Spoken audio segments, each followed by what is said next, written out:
The Toronto Raptors get absolutely punished. And I mean punished by the Boston Celtics. 112-96. My friends, we have some things that we have to go over. And let's start it here. Like, I don't even know where. Should I just jump into this and start breaking this thing down for you? Or do you want to hear sound effects first? Do you want to hear sound effects first? It's happening over here during whole season. I've been calling it back. It's a complete crap. This is completely BS. This is shame. Shame for the referees, shame for the league to allow this. How do you do that? How do you do that? What the hell is going on?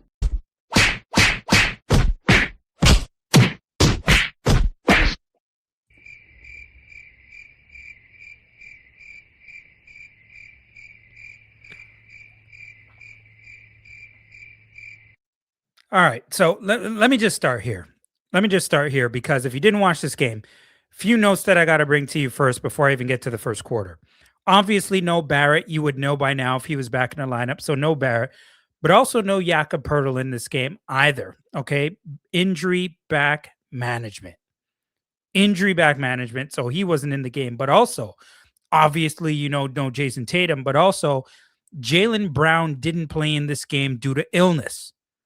So no Tatum, no Brown. You're thinking maybe no problem, maybe. But the Boston Celtics are still a pretty rough and rugged team. They got skills. They got depth. So they're still going to be tough. And so mentioning with the obviously no Barrett, no Poeltl, Agbaji has been getting the started again in this one, and Mamu got the start for Poeltl. Now, things were looking decent early on. Ingram was keeping you in it because he was making shots early. But the game, it was kind of neck and neck early on. But let me tell you, man, I'm going to be talking a bit about Payton Pritchard. This guy, Pritchard, is a problem. He is a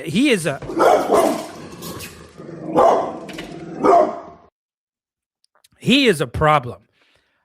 Pritchard in this game, he played 36 minutes in this game. He had 33 points. 33 points. He was 13 of 24 from the field, 4 of 9 from three-point range, 3 of 3 from the free throw line, gave you 8 rebounds, gave you 10 assists. I mean, there was pretty much nothing that Payton Pritchard couldn't do. This guy is unbelievable in regards to getting into the paint as well. I mean, he'll carve you up from three-point range, get into the paint, hit you up from mid-range. I mean, there is pretty much nothing at this point that Payton Pritchard can't do offensively. He's a nightmare, an absolute nightmare. He destroyed Immanuel Quickley in this game. And, it's Immanuel Quickley has been having some pretty damn rough games out here.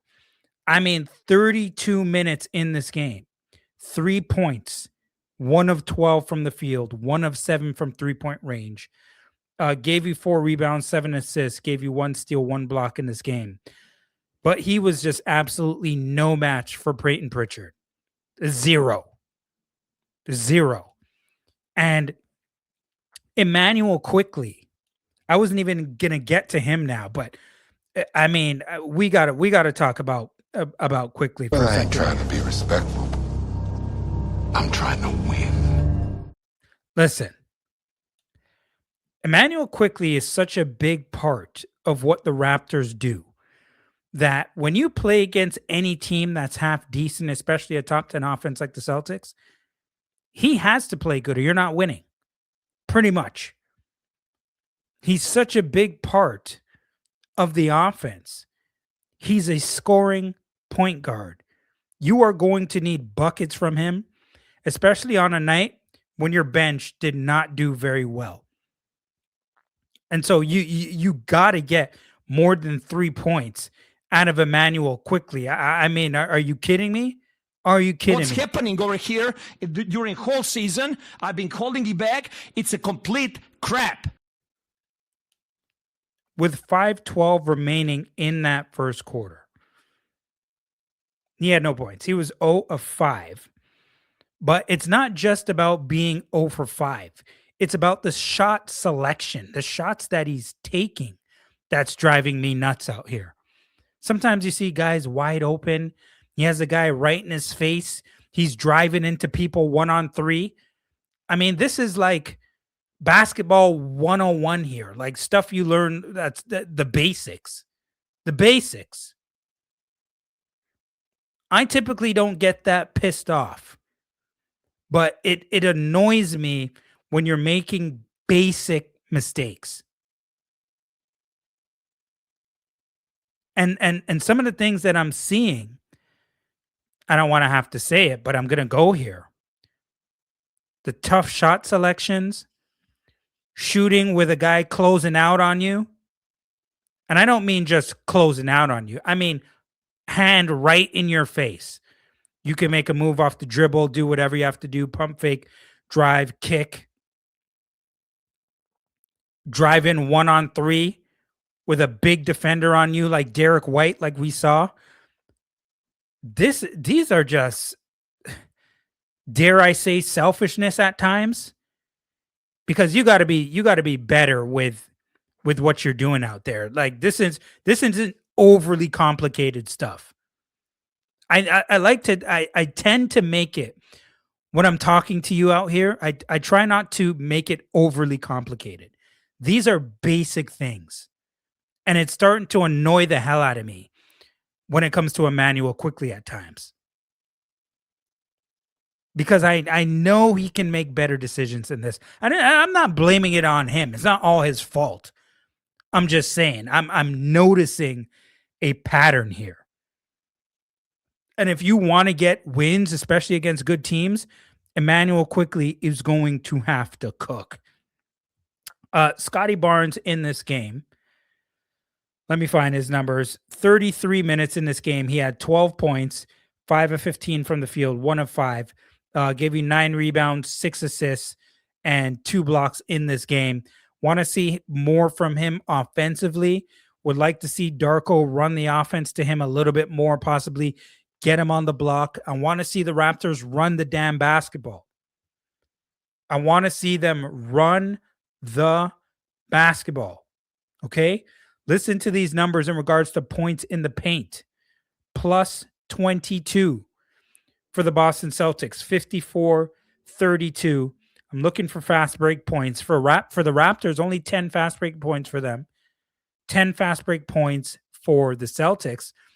And the Raptors, if not the league leaders in points, in fast break points, they're close to, if not the league leading. But you got to get more than this. And because the Raptors, and I'll get to this, they were struggling a little bit with the Boston Celtics going back and forth from a man-to-man defense to a zone. And they were going up against that zone and were just completely baffled, throwing up bad three-point shots and not being able to effectively combat the zone that the Celtics put on them. So you want to see them be able to run that basketball if they can, and possibly get some points in transition before they're able to set up the defense in that half-court set. But it was the third game in a row where the Raptors have seen zone against them now, and I'm sure teams are starting to catch on to that. But pretty much towards the end of that first quarter, the Celtics end up going on a 16-0 run. 16-0 run. It was an embarrassing first quarter, especially the way that it ended. 32-20 Celtics at the end of the first quarter. The Raptors were 4 of 16 from 3. Celtics were 4 of 9 from 3. But the Celtics had 16 points in the paint and the Raptors had 6. And I'll underline that. The Raptors have got to do something when it comes to bigs. They've got to do something when it comes to bigs. They have to. Like Sandro, yes, he's a power forward that can stretch the floor. You need a real gritty center, especially when Jakob Poeltl is not there. We're expecting too much from Sandro and Scotty to guard the opposing bigs. How long are we going to do this for? Don't get me wrong. I know Bobby Webster is on it, trying to find some big bodies out there. We need a defensive, strong, tough big who's good with his hands around the basket to be able to come into the game. I don't know what the plan is going to be for Scotty Webster in regards to making a trade and finding a big or whatever he's trying to do somewhere. But damn it, it has to come, and it has to come soon. Something has to be done in that regard. You want answers? I think I'm entitled. You want answers? I want the truth. You can't handle the truth. And once again, what have we talked about on other episodes? We have talked about the Raptors going on scoring droughts. The Raptors going on scoring droughts. Now, going from the first quarter into the beginning of the second quarter, from the first quarter, 4:39 remaining, and now leading into that second quarter, the Raptors pretty much don't score for 5 minutes. For 5 minutes. That is atrocious. That is atrocious. And when you look at those numbers, you look at the end of the game, and I'm looking at free throw attempts. They were 8 of 11 shooting free throws. The Celtics were 12 of 15 from the free throw line. And so when I see that, I'm asking myself, how aggressive are the Raptors going to the basket? If you are on a scoring drought and you need to score by any means, whether it's layups, hopefully dunks, but if you're not shooting well from 3-point range, which the Raptors shot 34%, they shot 16 of 47. 16 of 47. Most of their field goal attempts in this game came from 3-point range. They had 87 field goal attempts in this game, and 47 attempts came from 3-point range. You heard that correctly. How do you do that? How do you do that? What the hell is going on? Now, listen, I understand that sometimes that'll happen. And it was a season high of 3-point attempts. But I mean, damn. If you're going on scoring droughts and you can't buy a bucket over 5 minutes, you should probably try getting to the free throw line at some point, putting some pressure on the defense. But I told you that zone that they were running completely confused the hell out of them. And when it came to rebounds with 8:38 remaining in that second quarter, the Celtics had they were plus 14 on the glass, 27-13. And listen to this number. So we're talking about, remember I was talking to you about offenses, Celtics being a top 10 offense. The Raptors are now 0-7 when it comes to top 10 offenses. 0-6 before this game, now 0-7, with the Celtics being, 2 of those losses. But Mamu, 11 points, 4 rebounds, 1 assist with 5:24 remaining in that second quarter. And the Raptors did wake up a little bit. They became a little bit more aggressive. They were starting, their defense was starting to hunker down a bit. They were playing some full court defense. But the Raptors were still struggling on the glass. But they ended up taking the lead, 51-49 at the half, because they ended up going on a 23-8 run. It was, you're kind of wondering, can the Raptors pull this one off? Can they? And, as soon as the third quarter starts, you're wondering, okay, they're shooting a lot of 3-point shots. Are they going to continue to be aggressive? Is Mamu, and I'll talk about Mamu for a second because he played actually pretty nicely in this game. 30 minutes. He had 24 points, 9 of 13 from the field. He hit 6 triples in this game. 6 triples. He was 6 of 9 from 3-point range, gave you 5 rebounds, gave you 1 assist as well, 1 block, only 2 turnovers. He had a pretty nice game. A really nice game, actually. He was a big part of the reason that the Raptors were actually kept in this game. But the Celtics, once again, go back into that zone. And, the lead was tight. 4 minutes remaining in that third quarter, 69-67 Raptors. And at this point, Immanuel Quickley still struggling. Like I mentioned, he only had 3 points in this game. He was 1 of 9 from the field at that point. And the Raptors overall just didn't get much from their bench in this game. Didn't get much. Although Colin Murray-Boyles, I thought, played a decent game off the bench and gave you some good minutes, 22 minutes in this game. 9 points, 4 of 8 from the field, 1 of 3 from three-point range, 6 rebounds, 4 assists, only 1 turnover, but gave you a block as well. I thought he did pretty nicely off the bench. Jamal Shed had some pretty good moments in this game at times as well. 24 minutes, 6 points, 2 of 5 from three-point range. 2 of 4 from three-point range, 2 of 5 from the field overall. 3 rebounds, 2 assists in this game. Jacoby Walter played 14 minutes. Grady Dick played 12 minutes in this game as well. But overall, I mean, the Boston Celtics bench just completely outdid the Raptors bench in this game. Completely outdid them in this game. I mean, Luka Garza was just manhandling people out there. Absolutely manhandling people out there. This guy came into the game, gave you a double-double off the damn bench. 26 minutes in this game. He was 12 points, 4 of 9 from the field, 10 rebounds, 2 assists, 1 block. He just manhandled people. Anthony Simons, 15 points in 25 minutes, 6 of 15 from the field, 2 of 2 from the free throw line, 1 of 6 from three-point range, gave you 3 rebounds and assists. I mean, they did some really good. Hugo Gonzalez, for goodness. I mean, are you kidding me? Are you kidding me? This is completely BS. This is shame. Shame for the referees, shame for the league to allow this. Come on now, dog. Come on, man. He had 27 minutes in this game, 10 points, 10 rebounds, 5 of 9 from the field with a monster slam down the lane, 2 hands in the fourth quarter to pretty much seal the deal. I mean, oh boy, I'm telling you.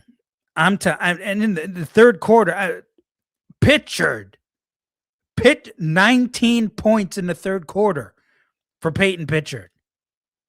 19 points. 8-0 Celtics run to end the quarter.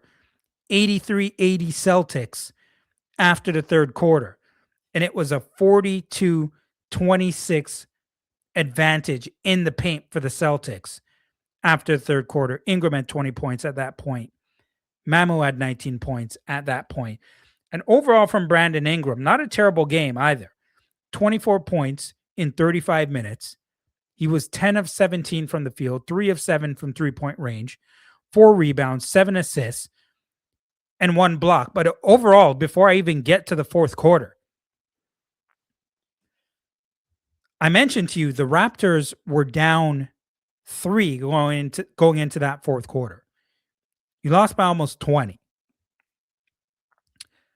There's a lack of toughness here from the Raptors. You've heard me say this before. I'm very consistent with the things that I say. I don't switch it up from game to game. If I see something, I'll stay on that. I'll tell you. Go back and listen to all the post games. I'm very consistent with the things that I say. And so that's why I find it hard to figure out what the identity is for the Toronto Raptors. We have a lack of toughness when it comes to going up against the upper echelon teams. The Raptors get pushed around. You don't fear them at all. You don't think it's necessarily going to be a tough physical game.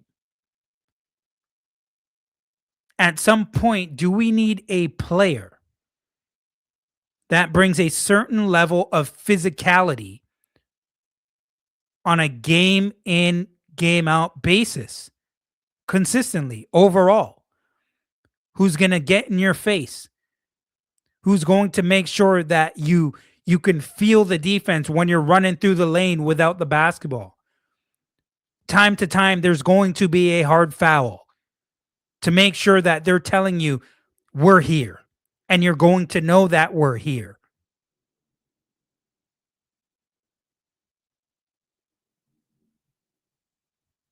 These things have to be addressed at some point. We're going into Christmas now. We're going into the new year. I think by now we've seen a large enough sample size to know that there are certain things on this team that need to be corrected. And a part of that is guys have to be healthy, obviously. Barrett coming back into the lineup will make a difference. Obviously, Pirtle coming into the lineup will make a difference. But there are some games that are still winnable even without them. And so we're going to have to keep our eye on what is going to happen tomorrow night when when the Toronto Raptors take on the Brooklyn Nets. Keep your eye on that game. I think it's going to be a lot more important than people actually realize. Keep your eye on that game. We need to really buckle down and pay attention to what we see on the back-to-back when the Raptors go up against the Brooklyn Nets in Brooklyn. Fourth quarter here. Now, with 9:15 remaining in this game, there have been 14 lead changes. 14 lead changes. So it's tight. It's going back and forth. But at this point, I mean, Derek White, just another guy, tough as nails. Tough as nails. 35 minutes in this game, 15 points. Only shoots 5 of 20 from the field. But damn it, he shot it well at the right time in that fourth quarter. 4 of 12 from three-point range. 1 of 1 from the free throw line. Gave you 5 rebounds, 7 assists. Gave you a block. And boy, did he wake up in that fourth quarter. Drills a 3. Celtics take a 10-point lead, 94-84 Celtics. And I mentioned to you that at this point, with 7:25 remaining, the Raptors at this point have shot 44 three-point attempts. 44 three-point attempts with 7:25 remaining in that first quarter. And Derek White absolutely just turned it on and was crushing the Raptors, shooting it from three-point range, getting to the free throw line, getting to the basket. Garza, Pritchard, White, they just carved the Raptors up in this one. And a plus 17 bench points the Celtics had on the Toronto Raptors on the second night of a back-to-back, which is even a more of a reason I thought the Raptors should be pushing that ball out in transition. The Raptors aren't going to get anywhere until they get some real bigs. Seriously, like, we need bigs and need them in the lineup. We cannot have Mamu and even worse, Scotty Barnes. We cannot be depending on them to go up night in and night out against the opposing team's bigs. It's going to take everything out of them. And then it's going to hurt them on the offensive end as well. Pritchard absolutely cooks Immanuel Quickley in this game. Immanuel Quickley has got to be better. I'm expecting him to be better. And you guys let me know in the comments. Let me know your thoughts on players. Let me know your thoughts on the Raptors, the state of the Raptors right now. They are currently 17-12, fall out of the third place spot. I believe the Celtics now take over third. Raptors go to fourth in the East. And give me your thoughts on this game. Give me your thoughts on this game. I want you guys to let me know if I missed anything. And if you have anything that you like, if you have anything that you're concerned about, put it in the comments and I will get back to you as fast as I can. At MikeRoach7 on IG, at MikeRoachX on, at MikeRoach23 on X. Make sure you follow, like, subscribe, rate, and share the podcast. Folks, make sure you hit the hype button. It's tough. It's tough. I'm hoping RJ Barrett gets back into the lineup soon. Bobby Webster, don't know what he is cooking up on the trade market, but I think we're going to hear the rumors start to fly. They already have. And the Raptors are pretty much in every damn rumor that you're hearing at this point. So it will be interesting. Raptors heading to Brooklyn to take on the Nets. This is the Mike Roach Podcast. I'll be back again soon, and I'm out.